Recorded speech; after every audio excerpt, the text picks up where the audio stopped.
ఈరోజు మనిషికున్న రోగం శరీర సంబంధమైన రోగం కాదు. ఈరోజు మనిషికి ఉన్నటువంటి రోగం పాపముతో సంబంధించిన రోగం. దేవుడు ఏది చేయొద్దంటాడో మనిషి అదే చేస్తాడు. ఈ రోగం ఏ రోగమో తెలుసా? మాయ రోగం. ఏ రోగం? మాయ రోగం. మీ ఊర్లో గోడ ఉందండి, ఆ గోడకు ఒక రంధ్రం ఉందండి, ఆ రంధ్రం పైన ఒక మాట ఉందండి. ఏమిటంటే, ఏ ఒక్కరు దయచేసి రంధ్రంలోంచి లోపల చూడకండి అని ఉంది అక్కడ. ఇప్పుడు ఆ దారిలో మీరు వెళ్తున్నప్పుడు అక్కడి దాకా కుదురుగా వెళ్తారు, కానీ అక్కడికి వెళ్ళిన తర్వాత ఆ రంధ్రం పైన ఏముంది? ఎవ్వరు లోపలికి చూడకండి అని ఉంటే ఓ లాగుతూ ఉంటుంది. ఎందుకని? ఏం జరుగుతుందో లోపల, ఏముందో లోపల. క్యాండిల్ వెలిగించండి, చిన్నపిల్లాన్ని వదిలిపెట్టండి. వాడు ఏం చేయాలని ఆశపడతాడు చెప్పండి? వెళ్ళి దాన్ని టచ్ చేయాలి. అమ్మ ఆపిద్ది, రే రే వెళ్ళదురా, అయినా వెళ్ళాలని ఆశపడతాడు. నాన్న చెప్తాడు, రే వద్దురా, అయినా వెళ్ళాలని ఆశపడతాడు. అయినా వెళ్ళాలని ఆశపడతాడు. అయినా వెళ్ళాలని ఆశపడతాడు. కారణం ఏమిటి? వద్దు అని అంటే అదే వాడికి ముద్దు, అదే చేయాలని ఆశపడతాడు. దేవుడు మనిషిని సృష్టించి అద్భుతమైనటువంటి ఏదైనా తోటలో పెట్టి వాళ్ళకి కావలసినటువంటి ఆహారాన్ని సమృద్ధిగా ఏదైనా తోటలో దేవుడు ఏర్పాటు చేశాడు. సంగమా, దయచేసి వినండి. ఈ లోకంలో మనిషికి కావలసినటువంటి శ్రేష్టమైన ఆహారము మాంసం అంటారా, లేకపోతే పండ్లు అంటారా? చెప్పండి. డాక్టర్స్ అంటారు, కనీసం రోజుకు ఒక పండన్నా తినండి అయ్యా, ఏదో ఒక పండన్నా తినండి. ఎందుకంటే ఈ శరీరాన్ని దేవుడు సృష్టించినప్పుడు శాకాహారిగానే దేవుడు సృష్టించాడు, మాంసాహారిగా దేవుడు సృష్టించలా. ఆదాము అవ్వ మాంసం తినలా, వాళ్ళు ఫ్రూట్సే తిన్నారు. ఎప్పుడైతే మనిషి పాపిష్టి పనులు చేస్తూ చేస్తూ ఇష్టానుసారంగా జీవించి చేతులారా నాశనాన్ని కొని తెచ్చుకున్నాడో, ప్రళయం వచ్చిందో, ఆ ప్రళయం వచ్చినప్పుడు భూమి మీద ఉన్నటువంటి వృక్షాలన్నీ కూడా ఆ ప్రళయంలో మునిగిపోయినప్పుడు, తినడానికి ఏమీ లేనప్పుడు, అప్పుడు నోవాహు కుటుంబానికి ఉన్నటువంటి ఆ తర్వాత వచ్చిన వారికి దేవుడు పర్మిషన్ ఇచ్చాడు. ఏమిటంటే, సరే జంతువులను కూడా తినండి అని చెప్పి. అప్పుడు దాకా ఎవ్వరూ కూడా జంతువుల జోలికి వెళ్ళా. అనగా మనిషికి కావలసిన ఆహారము ప్రోటీన్తో కూడిన ఆహారము సంపూర్ణంగా పండ్లలోనే దేవుడు దాచిపెట్టాడు. మనిషికి కావలసిన ఆహారాన్ని ఏదైనా తోటలో పెట్టి అన్నీ తినమన్నాడు, ఒక్క పండే తినొద్దన్నాడు. ఇప్పుడు సమస్య ఏమిటంటే, ఏదైతే దేవుడు తినవద్దు అన్నాడో మనిషికి ఏం బిగుతా ఉంది? అదే తినాలి. చూడండి, మీ పిల్లలకి మీరు ఏదైతే చేయొద్దు అని అంటారు అదే చేస్తారు వాడు. అందుకే యెషయా భక్తుడు సెలవిచ్చాడు, బాల్యము నుండి తిరుగుబాటు చేయవాడు అని నీకు పేరుంది. ఒకవేళ దేవుడు ఏదైనా తోటలో 100 రకాల పండ్లలో 99 రకాలు తినొద్దో, ఎప్పుడు చూసినా పొద్దున బ్రేక్ఫాస్ట్ కావచ్చు, లంచ్ కావచ్చు, డిన్నర్ కావచ్చు, ఒకే పండు తిను, ఆ జామ పండే తిను అన్నాడు అనుకోండి, అప్పుడు మనం కూడా అర్థం చేసుకోవచ్చు. 100 రకాల పండ్లు పెట్టి ఒక పండే తినమంటే ఎవరికైనా జువ్వని లాగుతుంది కదా రకరకాల పండ్లు చూస్తే. అందుకే కకృతి పడ్డారు వాళ్ళు అనుకోవచ్చు. కానీ దేవుడు చేసింది ఏమిటయ్యా అంటే, 100 రకాల పండ్లలో ఎన్ని తినమన్నాడు?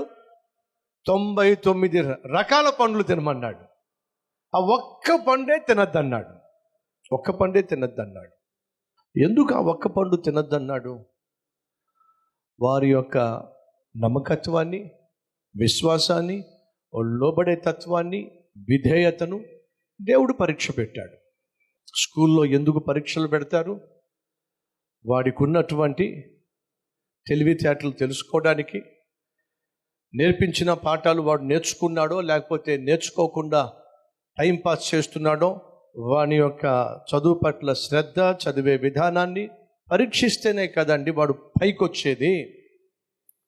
మీరు వాడే ప్రతి ఎలక్ట్రానిక్ వస్తువు చూడండి, అది పరీక్షించబడుతుంది. మీరు వేసుకునే ప్రతి మందు చూడండి, అది పరీక్షించబడుతుంది.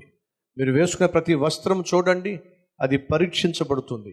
ఏ కంపెనీలో ఏది తయారు చేయబడినా అది పరీక్ష గుండా వెళ్ళాల్సిందే. పరీక్షింపబడకుండా అది పనికి రాదు. ప్రతి కంపెనీలో ఒక డిపార్ట్మెంట్ ఉంటుంది. అదేంటో తెలుసా? Quality control. క్వాలిటీని కంట్రోల్ చేస్తూ ఉంటారు, క్వాలిటీని చెక్ చేస్తూ ఉంటారు. మనిషిని సృష్టించిన దేవుడు ఆ రోజు మనిషి యొక్క దేవుని పట్ల ఉన్న విధేయతను, విశ్వాసాన్ని ఆయన పరీక్షించాడు. ఆ పరీక్షలో అన్ని పండ్లు తినండి, ఒక పండు తినద్దు అన్నాడు. ఈరోజు భూమి మీద 2 రకాల ప్రజలు. ఒకడు డైరెక్ట్గా పాపం చేసేవాడు, రెండో వాడేమో పాపం చేయాలని ఆశ ఉన్నప్పటికీ భయపడి చచ్చేవాడు. ఇప్పుడు నాకు చెప్పండి, రెండో వాడికి కూడా పాపం చేయాలని ఉంది కానీ చేయడు. ఎందుకు? భయం. బైబిల్లో ఏముంది తెలుసా? వ్యభిచారము చేయవద్దు అన్న మాట మీరు విన్నారు, కానీ వ్యభిచారపు చూపుతో చూపు చూసేవాడు ఆమెతో వ్యభిచారము చేసినట్టే.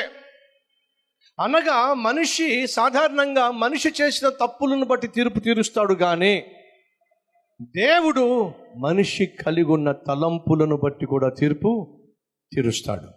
రోజు ఇక్కడ కూర్చున్న వారిలో 2 రకాల తెగలు. ఒకటి డైరెక్ట్గా పాపం చేసేవాళ్ళు, రెండోది ఇండైరెక్ట్గా పాపం చేసేవాళ్ళు. ఒకళ్ళు క్రియాపూర్వకంగా పాపం చేసేవాళ్ళు, మరొకరు తలంపులలో పాపం చేసేవాళ్ళు. నాలో ఏ మంచితనం లేదు. తలంపుల్లో చెడు, చూపుల్లో చెడు, శరీరంలో చెడు రోజు రోజుకు పెరిగిపోయింది. చస్తే పాతాళానికి పోతాను, అగ్నిహారాన్ని, పురుగు చావున భయంకరమైన నరక శిక్ష నా కోసమే కాచుకొని కూర్చుంది. అయితే నీకు శుభవార్త, నరకానికి వెళ్ళవలసిన నువ్వు పరలోకానికి చేరే అద్భుతమైన వార్త. ఏమిటది? నువ్వేమీ చేయాల్సిన అవసరంలా. యేసు నీ కోసమే వచ్చాడు, నమ్ము. యేసు నీ కోసమే శిలువలో మరణించాడు, నమ్ము. యేసు నీ పాపాలు క్షమిస్తాడు, నమ్ము. హృదయపూర్వకంగా ఒక మాట ప్రభువు చెప్పు, ప్రభువా నన్ను క్షమించయ్యా, ఇప్పటి వరకు నేను నా ఇష్టానుసారంగా జీవించానయ్యా, నన్ను క్షమించు అన్ను ప్రభువు యొక్క క్షమాపణ పొందుకుంటే ఈరోజే రక్షణ దినము ప్రభువు సెలవిస్తున్నాడు. ఈరోజు ఎవరైనా ఉన్నారు మన మధ్య, నా జీవితాన్ని ప్రభువుకి అంకితం చేస్తున్నా, ప్రభువు ప్రసాదించే క్షమాపణ నేను కోరుకుంటున్నా, ఈ క్షణమే నా పేరు జీవ గ్రంథంలో, పరలోకానికి వెళ్ళేటటువంటి గ్రంథంలో నా దేవుడు రాయాలని ఆశపడుతున్నా, నా కోసం ప్రార్థన చేయను అన్నవారు ఉంటే మీ హస్తాన్ని ప్రభు చూపిస్తారా?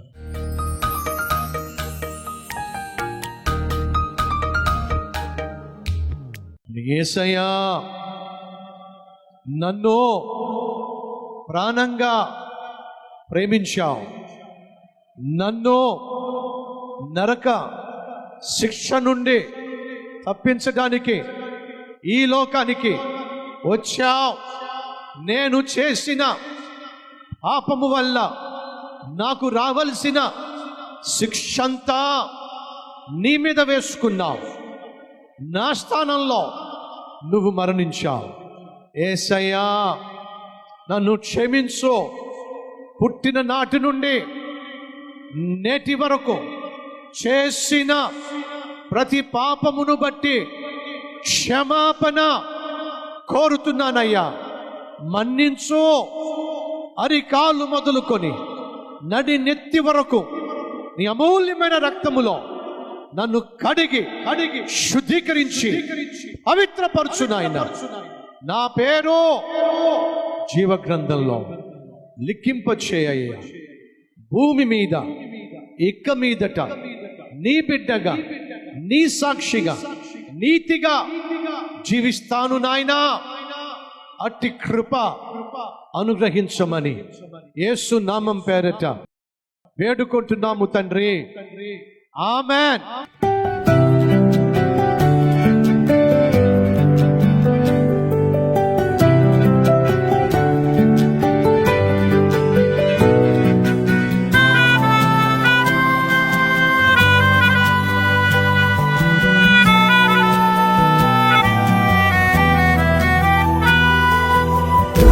డైలీ డివోషన్ మీకు ఆశీర్వాదకరంగా ఉంటే 10 మందికి షేర్ చేయండి, లైక్ చేయండి, ఒక కామెంట్ పెట్టండి. దేవుడు మీకు తోడై ఉండను గాక. షలోమ్.